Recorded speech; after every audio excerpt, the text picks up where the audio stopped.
नमस्कार. ओंकार भोसले यूट्यूब चॅनलमध्ये आपल्या सर्वांचे सहर्ष स्वागत. आज आपण पाहणार आहोत शिवलीला अमृत अध्याय 13वा, श्रावण महिना विशेष मराठी कथा स्वरूप. अध्याय 13वा. दक्ष यज्ञांचा विध्वंस, त्रिपुर दहन, शिवपार्वती विवाह, स्कंदांचा जन्म, तारकासुरांचा वध. श्री गणेशाय नमः. अपर्ण्यांच्या हृदयरूपी कमळात भ्रमर होऊन रमणारा शंकर हाच ब्रह्मानंद स्वरूप सद्गुरू आहे. त्याला नमस्कार असो. दक्ष यज्ञांचा विध्वंस. महामुनी सूत म्हणाले, त्रेतायुगात दक्ष प्रजापतीने एका मोठ्या यज्ञांचे आयोजन केले होते. त्याने सर्व देवांना निमंत्रण दिले होते, पण शंकर त्यांचा जामात असूनही त्यांना शंकराला बोलावले नाही. तो शंकराची अहोरात्र निंदा करायचा. दक्ष शिवानंदा का करीत असे. एके दिवशी दक्ष शंकराला भेटण्यासाठी कैलासावर गेला असता शंकराने उठून त्याचे स्वागत केले नाही. याचा दक्षला अपमान वाटून तो मनामध्ये राग धरून माघारी वळला. तेव्हापासून तो शंकराची निंदा करू लागला. दक्षाची कन्या दक्षायनी ही मात्र कैलासावर मोठ्या आतुरतेने माहेरच्या निमंत्रणाची वाट पाहत होती, पण बोलावणे न आल्यामुळे ती उदास झाली. ती शंकराला म्हणाली, घरच्या कार्याला आमंत्रण कशाला हवे, मी स्वतः तिथे जाईन. शंकराने तिला समजावून न जाण्याविषयी सूचना दिली. इतक्यात तेथे देववर्षी नारदांचे आगमन झाले. ते म्हणाले, तुला तेथे जावेसे वाटते ना, मग जा. पित्यांच्या घरी जाण्यासाठी आमंत्रण कशाला हवे. तेव्हा दाक्षायणी काही भूतगणना बरोबर घेऊन दक्षाच्या घरी गेली. दाक्षायणीला पाहून यज्ञ मंडपात सर्वांना आनंद झाला, पण दक्षाने मात्र कपाळाला आठ्या घातल्या. दाक्षायणीच्या आई व भगिनींनीही तिच्याकडे दुर्लक्ष केले. दक्ष आणि त्यांचा परिवार हेतुपुरस्पर दाक्षायणी म्हणजे साक्षात आदिमायेचा अपमान करीत आहे हे सर्वांच्या लक्षात आले. आता काय होणार ह्या कुशंकेने सर्वजण धास्तावले. अपमान सहन न होऊन दाक्षायणीने देहत्यागाचा विचार केला आणि धगधगत्या यज्ञकुंडात सर्वात देखत उडी मारली. शिवगण आक्रोश करीत कैलासावर गेले व त्यांनी घडलेला सर्व प्रकार शंकराला सांगितला. दाक्षायणीच्या आत्मदहनाचे दुःखद व्रत समजता शंकराला भयंकर संताप आला. त्याने प्रचंड आरोळी देऊन आवेशनाने आपल्या जटा उपटल्या. त्यावेळी तेथे एक अद्वितीय महापुरुष प्रकटला. तो महातेजस्वी प्रलय रुद्र म्हणजे वीरभद्र शंकराचा कोदरागणी साक्षात वीरभद्राच्या रूपाने प्रकट झाला होता. शंकराला वंदन करून तो 21 पद्मे दळ भारासह दाक्षांच्या समाचारासाठी आवेशनात धावत गेला. त्याला पाहून यज्ञ मंडपात भीतीची छाया पसरली. सर्व देव ऋत्विज दाही दिशा पळाले. त्यावेळी त्रैलोकात एकच आकांत झाला. चंद्र, कोंबडा, अग्नी, मोर, वरुण, ससा, सूर्य, कपोत व इंद्र, पोपट ह्या रूपाने पळून गेले. नवग्रहही पक्ष्यांच्या रूपाने उडून गेले. वीरभद्रांचे उग्र रूप पाहून अनेकांचे जीव गेले. तेवढ्यात शंकरही यज्ञमंडपात घुसला. त्याने यज्ञमंडप उद्ध्वस्त करून टाकला. थरथर कापत असलेल्या दक्षाला पाहून वीरभद्राच्या तळपायाची आग मस्तकात गेली. त्यांनी तलवार ओढून दक्षांचा शिरच्छेद केला. दक्षाचे मस्तक उंचावरून खाली पडले. ते वीरभद्राने पायाखाली तुडविले. दक्षांच्या मृत्यूने सर्व देव शोकाकुळ झाले. ब्रह्मदेव व सर्व देवांनी शंकराची स्तुती करून दक्षाला जिवंत करण्याविषयी प्रार्थना केली, पण वीरभद्राने दक्षाचे शिर देण्यास नकार दिला. वीरभद्राचे उग्र रूप पाहून कोणालाही त्यांच्याजवळ जाण्याची धाडस होईना. शंकराच्या सांगण्यावरून बोकडाचे मस्तक दक्षाच्या धडाला लावताच त्याला जिवंत करून शंकर तीर्थयात्रेस निघून गेला. 12 वर्षे वने आणि उपवने यांच्यात संचार करून तो काशीत आला. मग तेथे सहस्त्र वर्षे तपश्चर्या मग्न झाला. दाक्षायणीने पुढे हिमालय व मेना यांची कन्या म्हणून जन्म घेतला. तिचे नाव उमा होते आणि हिमालय पर्वताची कन्या म्हणून तिला पार्वती म्हणून म्हणतात. अनंत शक्तीची स्वामिनी, भक्त भयहरिणी देवी जगदंबा उमेच्या रूपाने भूलोकी अवतरली होती. अखिल ब्रह्मांडात तिच्या इतक्या सौंदर्यवती स्त्री नव्हती. पार्वती लहानपणापासूनच शंकराची नित्य आराधना करीत असे. कालांतराने शंकर नंदीसह हिमालयात आला व तेथील एकांतात तपश्चर्या करू लागला. त्रिपुर दहन. तारकासुराला तारकाक्ष, विदुनुम्मुली व कमललोचन असे 3 पुत्र होते. हे तिन्ही बंधू रोज 1000 कमळे वाहून शंकराची पूजा करीत.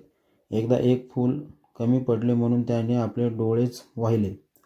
पुन्हा एकदा कमळे कमी पडली तेव्हा त्याने आपली शिरकमळे अर्पण केली.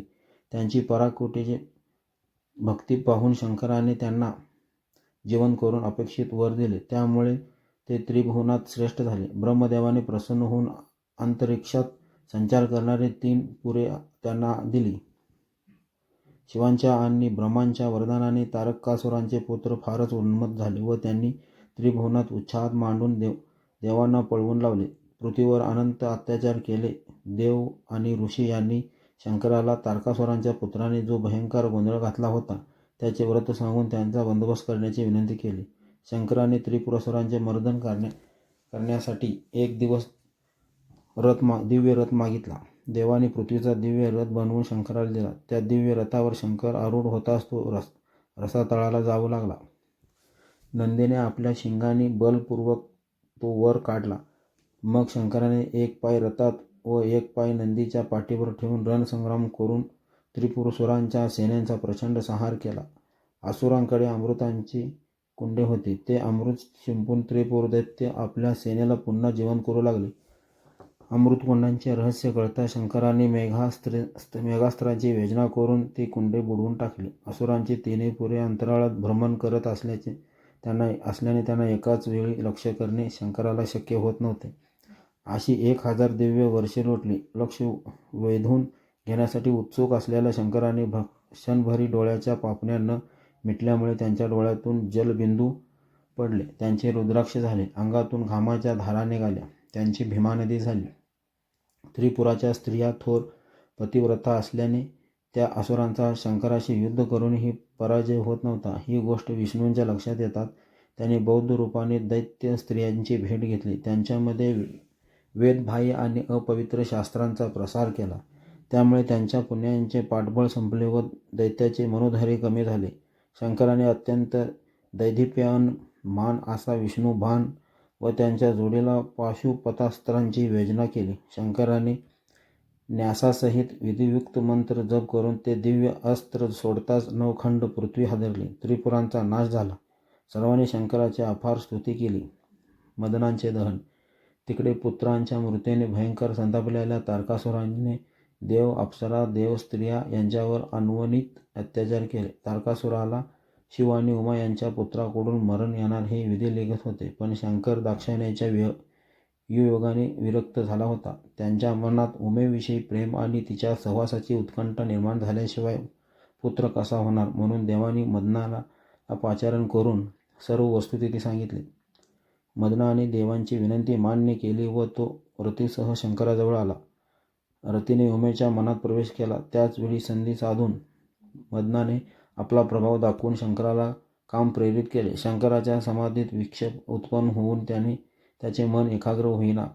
तेव्हा शंकराने डोळे उघडले. समोर उभा असलेला मदन दिसला. शंकराने हे मदनांचे कारस्थान आहे असे ओळखून संतापाने आपला त्रिनेत्र उघडला व त्यातून प्रकटलेल्या अग्निज्वालांनी मदनाला जाळून भस्म केले.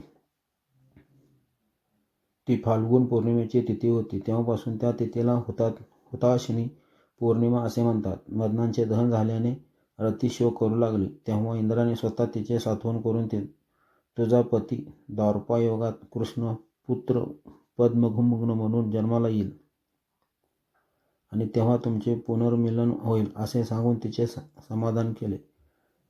शिवपार्वती तिकडे उमेने शिवप्राप्तीसाठी घोर तपश्चर्या आरंभिला. तेव्हा सप्तऋषींनी शंकराची भेट घेऊन त्याला उमेला वरण्याविषयी विनंती केली. उमेची परीक्षा घेण्यासाठी शंकर बटूरूपाने तिच्यापाशी आला व शंकराचा उपवास करू लागला. ते ऐकून ती तवताळून म्हणाली, तू ब्राह्मण आहेस म्हणून नाही तर मी तुला चांगली शिक्षा केली असती. तिचा आवेश पाहून शंकर रूप टाकून निज स्वरूपात प्रकट झाला. तेव्हा शंकराचा जयजयकार करून उमेने त्याचे पाय धरले व हे जगदात्मन तू माझा पत्नी म्हणून स्वीकार कर असे वरदान मागितले. ते शंकराने मान्य केले. करताच ते आनंदाने घरी परतले. सप्तऋषींनी हिवाळ्याची चैत्र शुद्ध अष्टमी ही तिथी निश्चित केली व हे व्रत करता देवांचा आनंद गगनात मावेना. शिवपार्वती हिवाळ्याच्या मंगलप्रसंगी कसलीही कमतरता राहू नये म्हणून ब्रह्मदेवाने सर्व प्रकारची सिद्धता आधीच करून ठेवली होती. शंकर आणि पार्वतीचे यथास्थिती पाणी ग्रहण केले. यज्ञकृत्य पूर्ण होईपर्यंत कोणालाही नवरीचे प्रत्यक्ष दर्शन झाले नव्हते. पण होमाभोवती फेरे घालताना उमेची पदनखे ब्रह्मदेवाच्या दृष्टीस पडली. त्यांचे अनुपम सौंदर्य पाहून ब्रह्मदेव कामप्रेरित झाला आणि त्या विधात्यांचे वीर्य रसकलित होऊन त्यातून 60,000 वाल्यखिल्य ऋषी निर्माण झाले. ते पाहून शंकराला क्रोध येऊन त्याने ब्रह्मदेवांचे 5वे मस्तक छेदले. ते पाहून लग्न मंडपात एकाच हाहाकार झाला. पण विष्णूने ब्रह्मदेवाकडून सृष्टीनिर्मितीचे कार्य अखंड चालू राहील असे सांगून सर्वांना शांत केले. हा हिवाळ सोहळा 4 दिवस चालला होता. पार्वतीला घेऊन शंकर कैलासावर परतला. पुढे काही दिवसांनी देवाने शंकराची भेट घेऊन मदनाला जिवंत करण्याविषयी विनंती केली. शंकराने मदनाला शरीरविरहित उत्पन्न केले. त्यामुळे तो मनोमय रूपाने कार्यरत झाला. स्कंदाचा जन्म. सर्व देव शिवपुत्राचे मोठ्या आतुरतेने वाट पाहत होते. पण 4 युगे लोटूनही शिवपार्वतीस पुत्र झाला नाही. तेव्हा सर्व देवांना मोठी काळजी वाटू लागली. देव आणि ऋषीचे यांच्यापैकी कोणालाही शिवपार्वतीचा एकांत भंग करण्याचे धाडस होईना. तेव्हा त्यांनी शंकराच्या तृतीय नेत्रात वास करणाऱ्या अग्नीलाच अतिथी म्हणून पाठविले.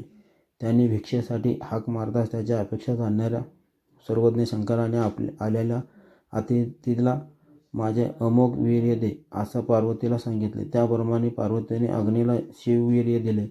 त्या वीर्यांचा काही भाग खाली पडला. त्याचे तात्काळ पाऱ्यात रूपांतर झाले. पार्वतीने दिलेले शिववीर्य अग्नीने प्राशन केल्याने ते गरोदर झाला. लज्जित होऊन रानावनात एकटाच फिरत असता त्याला एका ठिकाणी 6 कृतिका दिसल्या. अग्नीने आपल्या उदरातील गर्भ त्याच्या पोटात घालताच त्या गर्भवती झाल्या. हे भलतेच काय घडले म्हणून लज्जित होऊन त्याने आपापले गर्भ काढून टाकले व त्या निघून गेल्या. तेव्हा एक चमत्कार होऊन ते 6ही गर्भ एकवटून 6 मुखे 12 हात असलेले दिव्य बालक प्रकट झाले. कार्तिक मासात कृतिका योगावर जन्मलेले हे महायोगी बालक म्हणजेच कार्तिक स्वामी.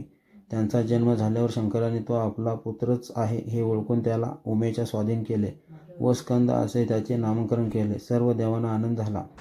तारकासुरांचा वध. अत्याचारांचे तारकासुराला धडा शिकवण्यासाठी सर्व देव एकवटले व त्याच्यावर चाल करून गेले. इंद्राने स्कंदाची भेट घेऊन त्याला देवाचा सेनापती म्हणून अभिषेक केला. स्कंदाने अतिप्रचंड रूप धारण करून तारकासुरांचे युद्ध केले. युद्धात आपल्या मंत्रशास्त्रांचा काहीच उपयोग होत नाही हे पाहून तारकासुराने स्कंदास मल्ल युद्धांचे आव्हान दिले. 7 दिवस अद्भुत मल्लयुद्ध झाले. अखेर कुमाराने तारकासुरांच्या पायाला धरून गरगर फिरवून त्याला जोराने खाली आपटले. तेव्हा तारकासुर मेला. देवांनी कुमारांचा जय जयकार करून त्याच्यावर फुले उधळली. 14 भुवनी आनंदी आनंद झाला. पुढे काही वर्षांनी पार्वती स्कंदाला लग्न करण्याविषयी आग्रह करू लागली. पण आपण येथे थांबलो तर आई आपल्याला हार प्रयत्नांचे प्रपंचात अडकवेल असा विचार करून तो एक खोल गुहेत जाऊन लपला. पार्वती त्याला धरण्यासाठी धावली आणि तो हाती लागला नाही म्हणून दुःखाने भूमीवर अंग टाकून रडू लागली.